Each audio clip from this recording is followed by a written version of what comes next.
Welcome to the I Work For Him podcast. I'm Michael Miracle, producer of the I Work For Him radio program, the voice of the faith and work movement. Our mission is to transform the workplace of every Christian into a mission field. What does that look like in your workplace? Let's find out right now. You've tuned into I Work For Him, the mouthpiece for the faith and work movement. We're your hosts, Jim and Martha Brangenberg.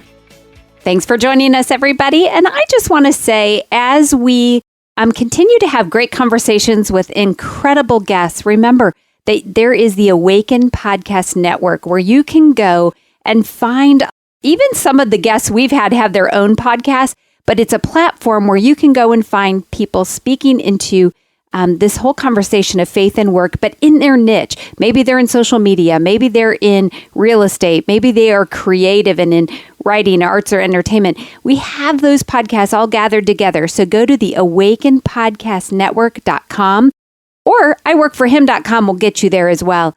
And check that out for yourself and enjoy that resource and connect with a new podcast this week. You know, the everyday believer, not the leader, not the business owner, the workers who come home dirty every day from work. Where has the faith and work movement been for you? Even on this show, we've struggled to offer many of you resources directed to you. We've done one show on God of the second shift and God of the third shift, but that's about it. But this ends today.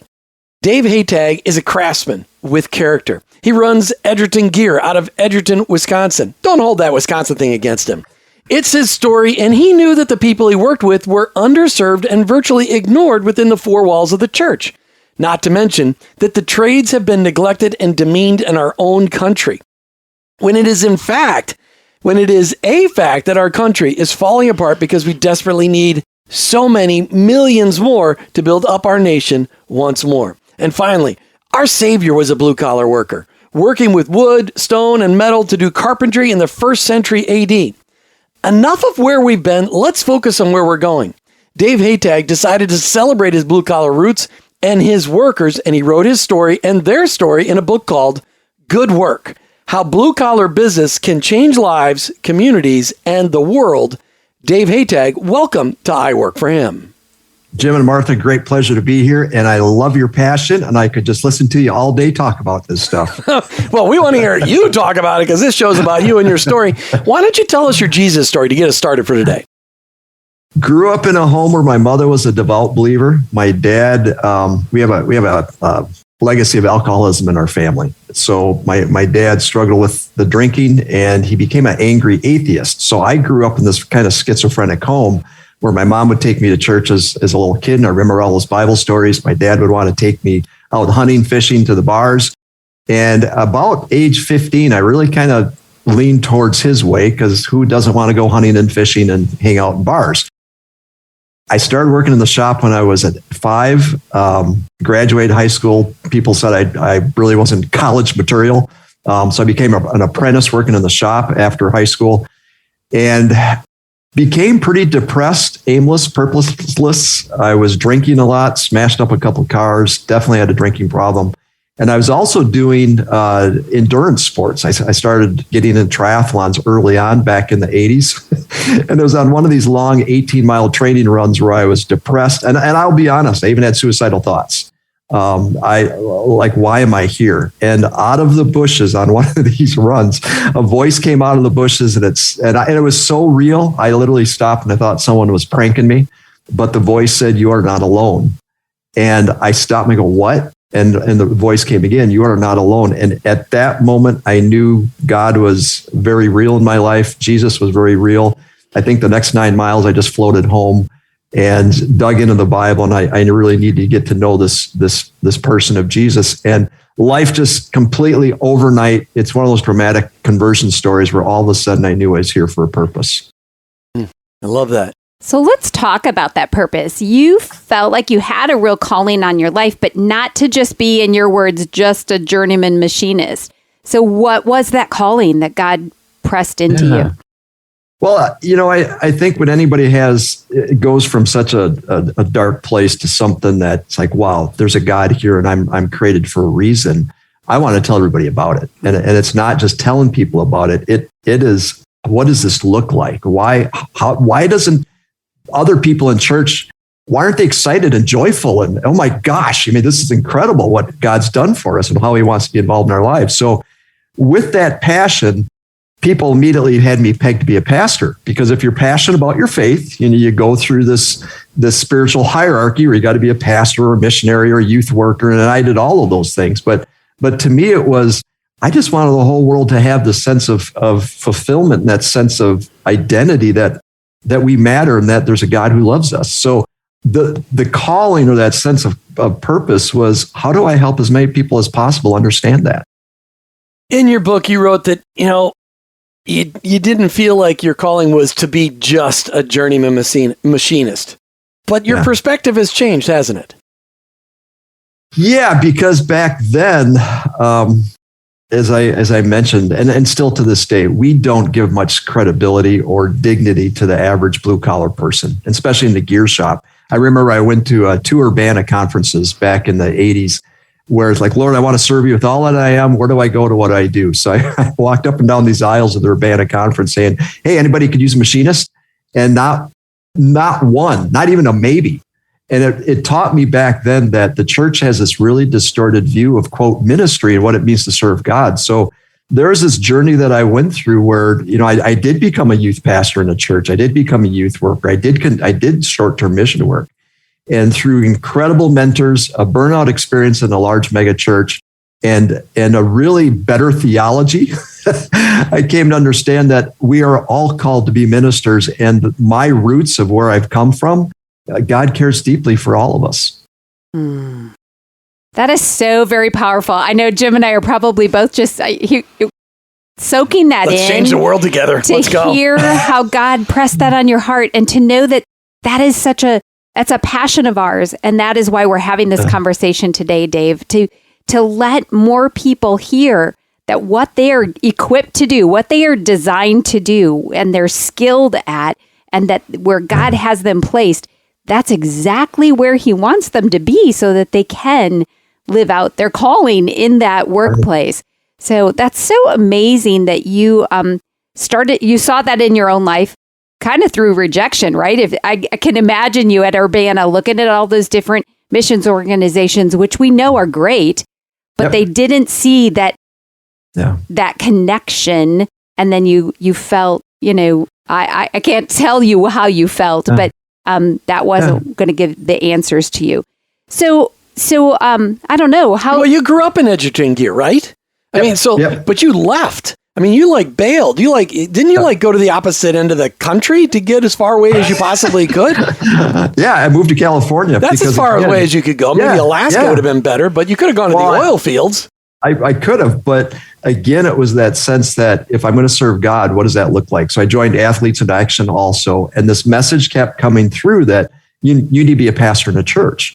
And so I did follow that career path. And I even, keep in mind, I wasn't, quote, college material. So I ended up going and getting a bachelor's degree from the University of California, Irvine, against my will, because people said, you're going to be a pastor, is what you got to do. And then the burnout experience, which was very, very painful, led me to going up to Regent College to get a theological degree, which again was really funny. That'll mess you up every time. Well, yeah. And it was in that the second semester of that year, I took a course on, kind of your giftedness and your history and what God's called you to do. And it was in that class. So keep in mind, this whole change of my perspective has come through a lot of blood, sweat, and tears. In that class, the course came back and said, quote, you are uniquely gifted or qualified to run a small family-run machine shop, manufacturing company. And I just screamed no, I'll do it. Lord, I'll go anywhere else. And we're gonna hit that rest of that story when we come back. You're listening to I Work for Him as we talk with Dave Hataj. Check him out and his book. Check it out online, EdgertonGear.com. Get his book, Good Work, How Blue Collar Business Can Change Lives, Communities, and the World. And we'll find out how Dave ended up back at Edgerton Gear after this break. You know the kind of person that always tells you about the latest trends or the special deals around town? Well, lean in, because here's a message from that kind of person. The Awaken Podcast Network is the place to be. Go to awakenpodcastnetwork.com and unlock God's purpose for your work with help from some friends. You will find a gathering place of podcasts that provide simple tools, faith stories, and conversations that will inspire and equip you to vibrantly live out your faith in your work today. Go ahead, check out awakenpodcastnetwork.com and then be that kind of person and tell a friend. Hey, welcome back to I Work For Him as we're talking with Dave Hataj. He wrote this book that I loved, Good Work, How Blue Collar Business Can Change Lives, Communities, and the World. You can get a copy online at edgertongear.com, edgertongear.com. Dave, are you willing to give away a free copy of the book to somebody listening? Absolutely. Okay. Absolutely. Does it come with a bag of cheese curds when they... For those that missed it, he's from Wisconsin. Before the show, we were talking about our affinity to cheese curds. The greatest meal on earth is a Fountain Dew with fresh fried cheese curds. All right. Call the listener line, 866-713-9675, 866-713-9675, and one of you that calls in will get a free copy of Good Work, How Blue Collar Business Can Change Lives, Community, and the World. The rest of you get to buy a copy right online at edgertongear.com. And I would just imagine, I'm going to just interject this here before we go back to Dave's story, is that we have people listening right now that are like, wait, there's a book that is going to apply in their workspace, whether they're leading that workspace or they're working in it, or they have a family member or a friend that just has not been able to be fed into with the idea of in their blue collar work, how God can use them. So I just want to encourage people to really think about that, even as we're, wrapping out the year, Jim, and this is a great gift giving time. So it is. For all your blue collar friends, get a copy of this book. Give it to them. They will be encouraged. EdgertonGear.com. You can get a copy of the book, Good Work, How Blue Collar Business Can Change Lives, Communities, in the World. And Dave, all those commercials come free right there.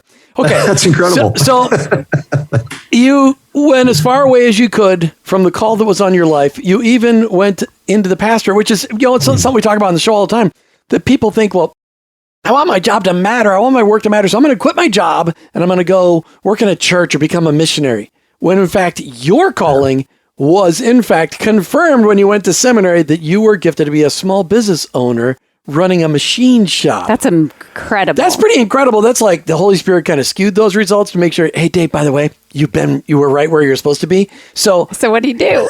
What did he do, Dave? After you took that test and he smacked you upside the head with a green treated 2x4, what did he do?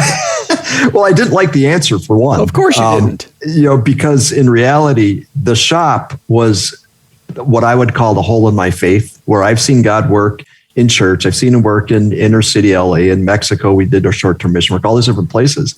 But the place that I didn't think God could reach was my family and the machine shop, because this shop, those of you who are in blue collar world, you get it. Cuss, swearing, stealing, very decadent culture in a lot of ways.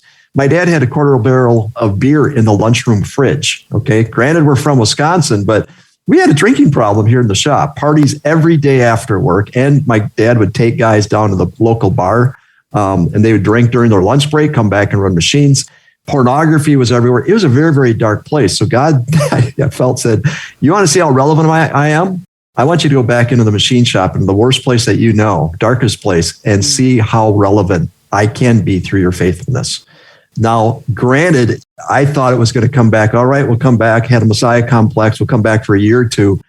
It took easily 10 years before we really started to see a change in our culture. It was 10 of the hardest years of our life. It took a huge toll on our marriage, took a huge toll on me personally, but through it all, God's just done some amazing things for our company.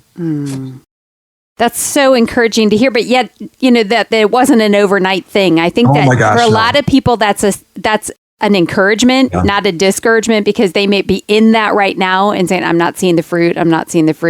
But to stay steady and know what your calling is. So I want to switch gears just a little bit. What kind of gear? I don't know anything about gears. Gear? Everybody can do it, But Edgerton Gear, I'm sure knows all about gears. So, there is the creation mandate to cultivate the earth. And we don't talk about that a whole lot. How does the blue collar work fit into that? That's a great question, because I think that even the whole framework of that discussion, the creation mandate, has been framed by theologians and church people, right? Yeah. So we want to get all spiritual about this stuff, but the reality of it, God called us to build a civilization going all the way back into Genesis, right? And he said, build it, make it thrive. Well, how do you do that if you don't have miners and farmers and carpenters and craftsmen who actually do that, right? So in every way, if we don't have people who know how to fix toilets and how to make gears and build equipment, and I often say that anything that you have on your body or in your home has been made with the assistance of gears. So if it wasn't with gear makers, modern civilization wouldn't exist. So we can go to our church and we can preach and we can get all spiritual, but there's nothing more spiritual in my mind than making good stuff with integrity, with excellence, so that civilizations in our communities can flourish. Jesus got this, didn't he? He understood this, didn't he? Well, think about that for a second. He grew up in a family business, right? So by the time he was 30, he was a master craftsman. And we often say, well, he was just a carpenter. Well, the reality, I think the word is tekton in Greek of what he was. And it refers to a person who could probably design and build homes. He could do masonry. He could, do plows he could really much build and design anything. He was like a general contractor who could do things himself. So if the God of the universe came in the person of a blue collar person, right? Who are we to denigrate the blue collar world and think that we don't have much to offer to God's kingdom? Well, and we also have to keep in mind that because he was the oldest son when Joseph died, Jesus was not only the master craftsman, he was also running the family business. Exactly. Kind of like you. Yeah.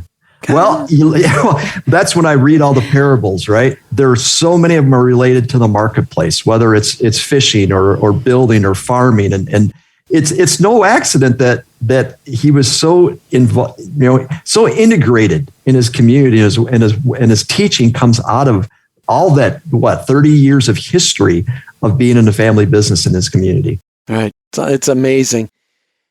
How does Edgerton Gear demonstrate that it values its people? So one of the greatest challenges, I often say that we're all meant for two reasons. We're two big needs that we have as people. And what that is a sense of community and a sense of purpose, right? So when a person comes to our work every day, they go, well, do I matter? Why am I here? And so we have to have this environment that, one, we have a sense of community, but two, what is their purpose? We can put someone on a machine every day and treat them as a robot and just push buttons. But it's my job to create an environment that shows that they're valuable, that connects their purpose to our greater purpose. So we often talk about where our gears go, whether it's in the toilet paper machines, cardboard box making machines, aluminum can making machines, whatever. So they see, for one, that they're connected to building, helping, keeping the world function and building a civilization. But the second thing is really giving them the dignity and treating them with respect and giving them the responsibility to make decisions where we don't treat them like robots, recognizing that they are gifted, they are creative, they're incredibly intelligent, they're made in the image of God. So instead of me as the owner saying, okay, you need to do this and this and this, and really, kind of dominate them, it's that servant leadership of how I can breathe life in your giftedness and how can I help you flourish and succeed. So that's what we call our company a mentoring culture. Where we are constantly trying to build each other up and draw out the excellence in each other. How has this impacted, by valuing your people? Let's just do a little business 101 in here. How has this impacted your bottom line?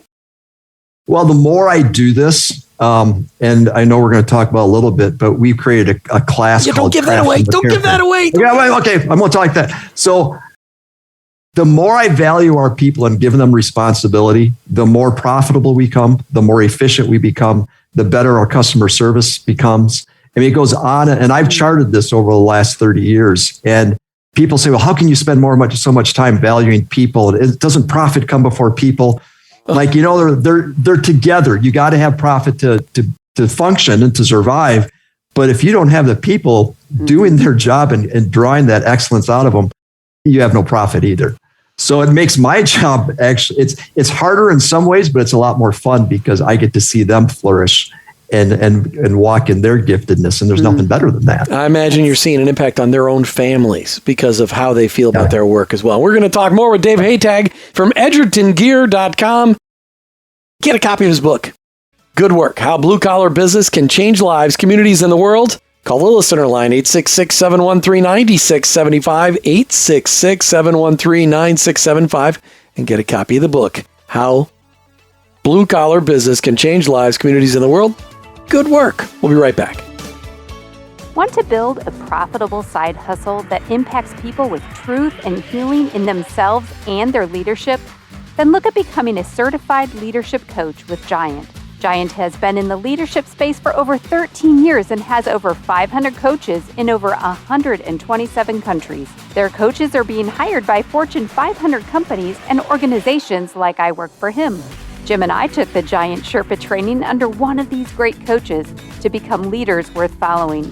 Giant gives you everything you need to start your own coaching business from scratch, like hands-on training from top-level coaches, access to an all-in-one online platform to run your entire coaching business, and you get to join a thriving community of coaches around the world. To get started, Giant is hosting a coaching business workshop to help you learn how to build a successful coaching business. This workshop is 100% free, and you can reserve your spot by going to giant.tv/iworkforhim. If you're ready to impact people and get paid to do it, go to giant.tv/iworkforhim. That's giant.tv/iworkforhim.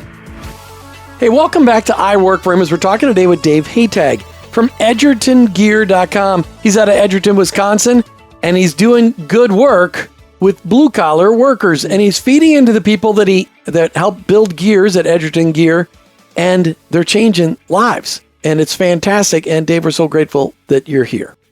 Thank you. Yeah, and your story resonates with us so much, and I'm so very glad that we finally were able to make this interview happen, because I know our listeners, this is something they have not heard of a lot, and we want to get that word out there. And your book is a great resource for that conversation to begin in their own world as well once they listen to this show.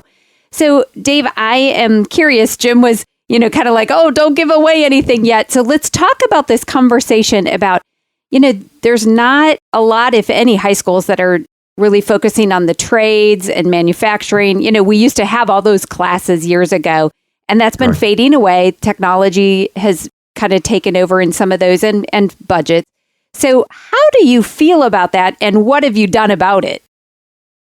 Well, I don't care what industry you're in manufacturing or the trades, we're all in a hiring crisis. There's an aging demographic where there's not enough young people coming in to replace the workers that are retiring. Most shops that I know, the average age is between 50 and 58.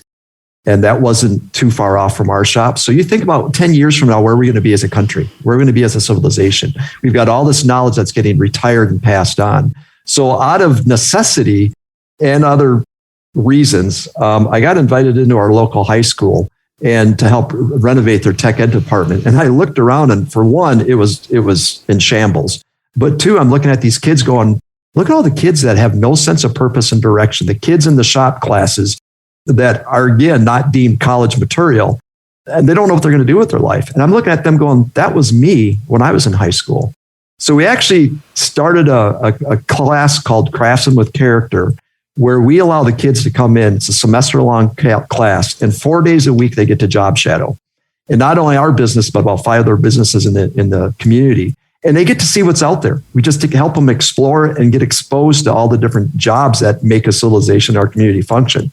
But the second part of it is I get to have them in my classroom 1 day a week where I get to deconstruct their worldview, so to speak, and really teach them about character, what it means to be successful, how they need to get their lives in order, and how they need to seek truth about themselves and about really what matters in life. And the third part of it is we hook them up with mentors in our machine shop. And so you got these older, crusty machinists pouring their lives and giving them a sense of purpose where they're investing these young people. And we're getting some of the most shut down kids in school, not always, but some of the most shut down kids who just are really, counselors are out of tools for them. And we're seeing lives that's absolutely transformed, where these kids that people didn't think had any sense of purpose are becoming incredible men of integrity and master craftsmen as journeyman machinists. Man, I have goosebumps just thinking about this. It's what it was supposed to be. I mean, it just makes, how come stuff that makes so much sense we just ignore that stuff anymore, and we do things that don't make sense at all, like build all electric cars with a grid that can't handle it. I mean, why do we do stuff like this? Oh, we're not going to go there. We're not going to go. But seriously, I mean, not every kid is meant for college, and because we've sent the last 50 years of kids to college, we don't have enough people building stuff anymore. So exactly. Okay. But Dave, one of the things that I took out of that was that it's so much more for you than just teaching them a trade. It's giving them that purpose that changes their heart for the rest of their life, because they have something that they can look to, and what an impact that has. A lot of times we think it's the elementary schools that are working on the character, and then that just goes with them. But you have to work hard to do what you're doing with your staff, and that's just amazing. And what a great example. So I hope that listeners are hearing an idea that they could then take and say, well, could that work in my industry? Could that work in my office? What can I do? Because that next generation needs people feeding into them. So I'm so encouraged that you're, not just you, but also the people that work with you and work for you are taking that mantle and carrying it forward. What a huge investment. I'm sorry. Well, if people want to know more, we have a website, craftsmanwithcharacter.org. Okay. And I've got a lot of videos there. I'm willing to share the curriculum. I'm trying to, one of my passions in life coming up here in the next 20 years, how can I help other communities start this kind of a program? Mm-hmm. So if your business or if your school is you see the need, we're more than willing to help share the model.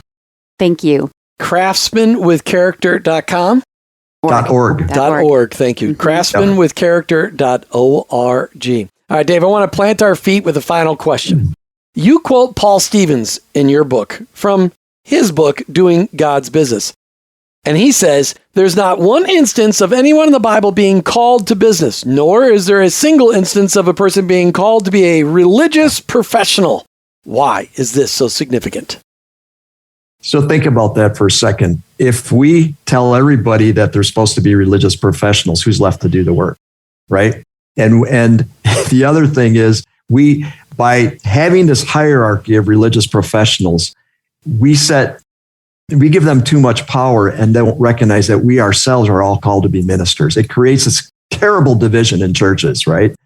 And so if we're really going to take this idea that we're all ministers, we have to take that idea very seriously and say, the pastor in my church, he's just a guy, and I'm just as much of a minister as he is.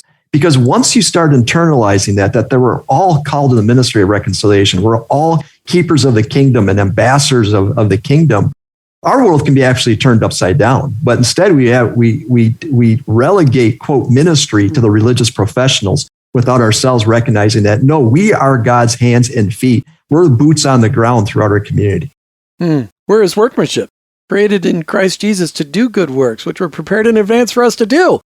Exactly. Yeah. Amen. That's scripture stuff. Dave Hataj, I hate to have our conversation come to an end, but we got to be done. But I want to just let everybody get a copy of his book, 866-713-9675, 866-713-WORK. Or you could go online to edgertongear.com, edgertongear.com. Get a copy of the book, Good Work, How Blue Collar Business Can Change Lives, Communities, and the World. Dave Hataj, thanks so much for being on I Work for Him. Jim and Martha, my pleasure. Anytime. You guys are a lot of fun, and I just love your message, so keep it up. Thank you, Dave. You've been listening to I Work for Him with your hosts, Jim and Martha Brangenberg. We're Christ followers. Our workplace, it's our mission field, but ultimately, I work for Him. Did you know that God has a calling on your life? It's true. He's called you to bring Jesus to the world. For some, that may look like a pulpit or a foreign mission field, but for most of us, it looks like a construction site, a cubicle, a hospital, or a classroom. Wherever it is that you work, live, volunteer, and invest, that is your mission field. To learn more about integrating your faith into your work and retirement, check out our books, I Work for Him, She Works for Him, and I Retire for Him, by going to iworkforhim.com/bookstore. Thank you for listening to the I Work For Him podcast with your hosts, Jim and Martha Brangenberg. Please visit iworkforhim.com to learn more about connecting your faith and work, to join the I Work For Him Nation, or subscribe to our weekly blog. You can also follow us on social media at I Work For Him to stay up to date and meet our guests. If today's message spoke to you, please subscribe, rate, and review the show on your favorite podcast platform. Your review will launch more workplace missionaries across America. That's at I Work For Him and online, iworkforhim.com. I work the number 4 him.com.